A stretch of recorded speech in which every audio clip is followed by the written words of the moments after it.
Hi viewers, welcome to our channel. ప్రస్తుతం మనతో పాటు సీనియర్ జర్నలిస్ట్ దాము బాలాస్ సార్ ఉన్నారు. వాటితో మాట్లాడదాం.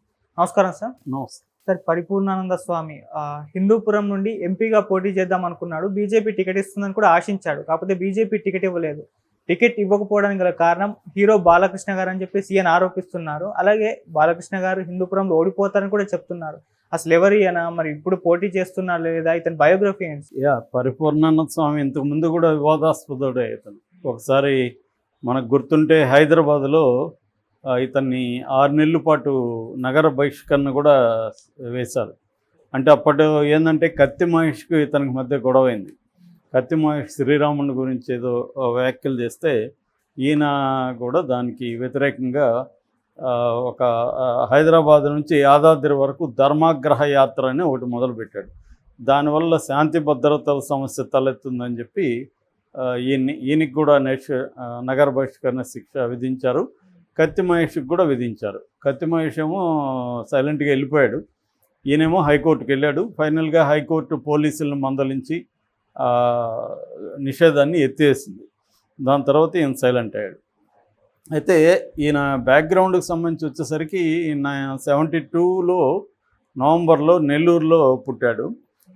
వీళ్ళ అమ్మ మీనాక్షి, నాన్న బాలచంద్రన్. సో వీళ్ళ అమ్మగారికి చిన్నప్పటి నుంచి కూడా కొంత వేద పఠనం ఇవన్నీ కొంత ఆసక్తి ఉండేది. సో అలాగే ఈ అబ్బాయిని కూడా 14 ఏళ్ల వయసులో వేద పాఠశాలలో చేర్చింది. అలాగే ఇతను వేదం పాఠశాలలో చేరి వేదాలు అవన్నీ నేర్చుకున్నాడు.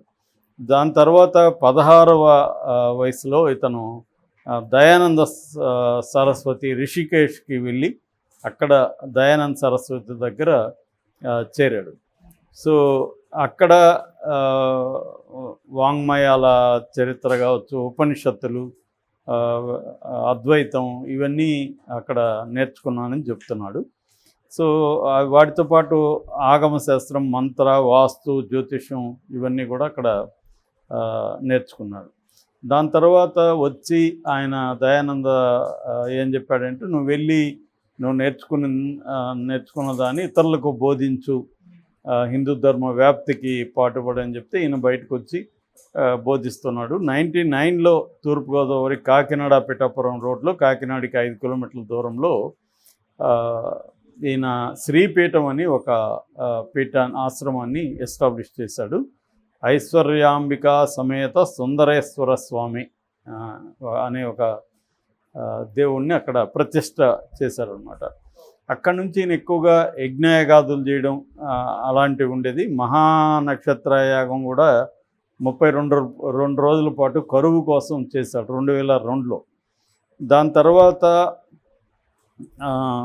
ఈ పుష్కరాల టైంలో కూడా 2003 ఈ పీరియడ్లో కూడా లక్షల మందికి అన్నదానం చేశారని చెప్తారనమాట. ఆ తర్వాత మన శ్రీ వెంకటేశ్వర భక్తి ఛానల్ ఉంది కదా, దాంట్లో రోజు మార్నింగ్ అరౌండ్ 7 గంటలకి ఈయన హిందూ ధర్మము, ఉపనిషత్తులు, వేదాలు వీటికి సంబంధించి ప్రవచనాలు ఇచ్చేవాడు. అలాగా పాపులర్ అయ్యాడు.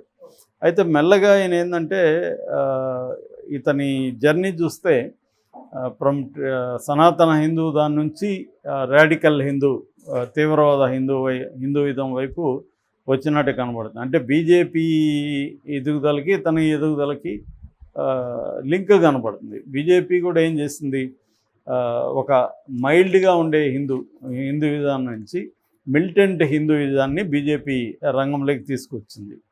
సో అంటే మిలిటెంట్గా ఉండడం, ముస్లింల మీద దాడులు చేయడం, హిందూ పరిరక్షణ పేరుతో హిందూయిజానికి వ్యతిరేకం అనుకునేదాన్ని వాళ్ళను అటాక్ చేయడం, ఈ స్థాయిలో అంటే హిందూయిజాన్ని హిందుత్వగా మార్చేసింది బీజేపీ.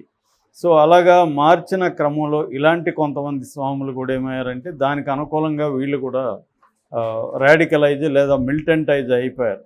సో అలాగా ఈయన కూడా ఏమయ్యాడంటే హిందూ రక్షణ వేదిక ఒకటి పెట్టి హైందవ ధర్మాన్ని నేను ఇచ్చేస్తానని చెప్పి ఆ పీఠాన్ని వదిలిపెట్టి ఈయన హిందూ రక్షా వేదిక తరపున రంగంలోకి దిగి యాక్టివ్ అయిపోయి మత మార్పుల్ని అడ్డుకోవడం, ఇట్లాంటి కార్యక్రమాల్లో ఈయన యాక్టివ్గా మీడియాలోకి బలంగా వచ్చేసాడు. రాజకీయాలు మాట్లాడడం మొదలుపెట్టాడు. హిందూ రాష్ట్రానికి సంబంధించిన విషయాల్ని చెప్పడం మొదలుపెట్టాడు. ఇలాగా ఆ టైంలోనే ఈయన రాష్ట్రీయ హిందూ సేన అనే ఒక ఆర్గనైజేషన్ ఆధ్వర్యంలో మాట్లాడుతున్నప్పుడు వివాదాస్పద వ్యాఖ్యలు చేశాడని 2017లో ఈయన్ను తెలంగాణ ప్రభుత్వం 6 నెలల పాటు బహిష్కరించింది. సో ఆ తర్వాత ఆయన హిందూపూర్లో వెళ్ళి గత కొంతకాలంగా అక్కడ యజ్ఞయాగాదులు చేయడం, అక్కడ ప్రవచనాలు ఇవ్వడం అవన్నీ చేస్తున్నాడు.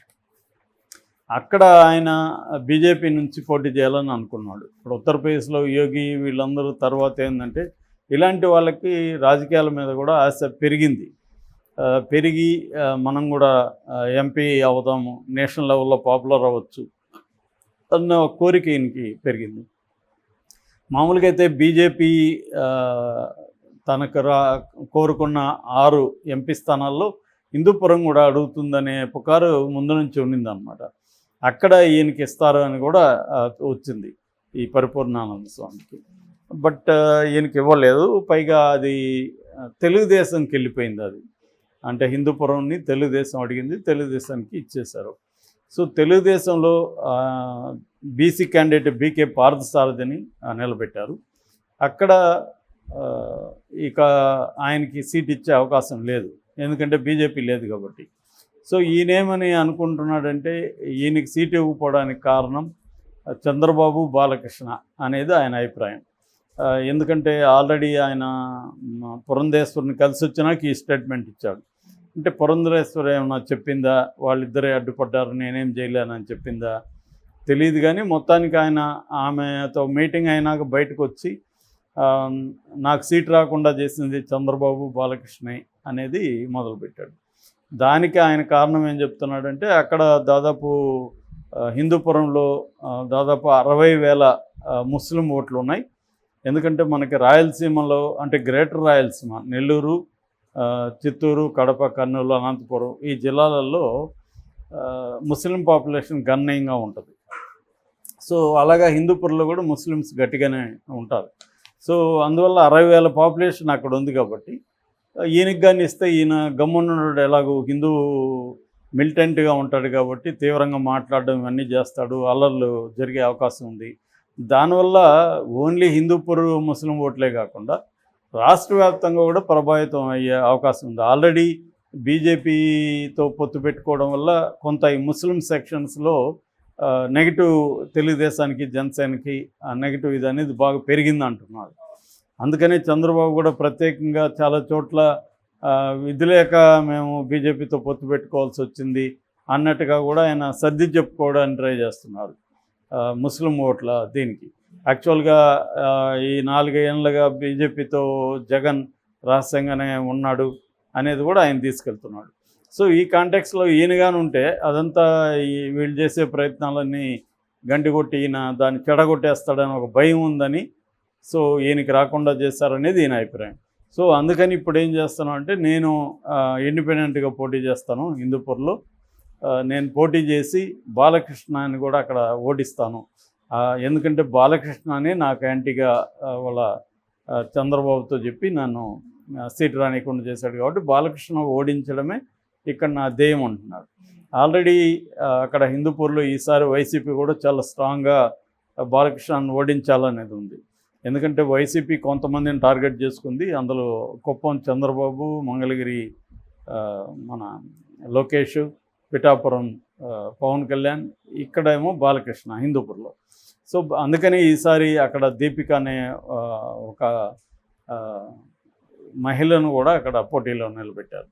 సో అందువల్ల ఈయన కానీ ఇప్పుడు ఉంటే అంటే ఈయన ఏ స్థాయిలో ఓట్లు అక్కడ చీలుస్తాడనేది తెలియదు. కానీ ఏమాత్రం రేపు పొద్దున టఫ్ ఫైట్ ఉన్నప్పుడు మినిమం ఓట్లు చీల్చినా కూడా అది బాలకృష్ణకి దెబ్బ తగిలే అవకాశం ఉంది.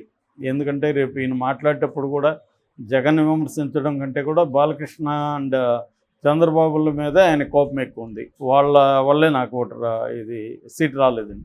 సో ఆ రకంగా చేసినప్పుడు ఖచ్చితంగా ఎంతో కొంత డ్యామేజ్ అయితే జరిగే అవకాశం ఉంది.